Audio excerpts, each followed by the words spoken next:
วิ่งเกี่ยวกันเนาะเนี่ยนะครับที่เนี่ยครับที่เพิ่นปฏิบัติธรรมที่เพิ่นค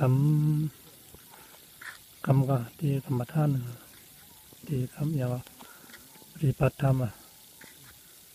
ที่ปล่อยที่เพิ่นก็เฮ็ดผังด้านล่างเนาะที่นี่คือก็ต้องเหนือวุ่นครับว่ามีพยายามดันมาเลยครับมาหลุมเอาไว้ในนั้นเนาะ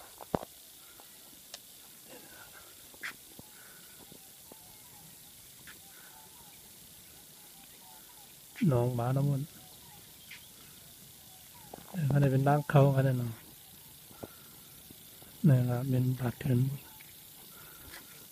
น้องกันเลยกาต้องได้บุญกันเนาะเวลาลงอยู่ต้องได้บุญ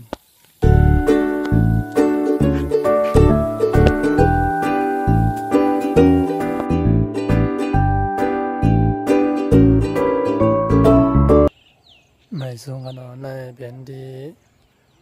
ร้อยวิ่งเกี่ยวนะครับเนาะนะครับ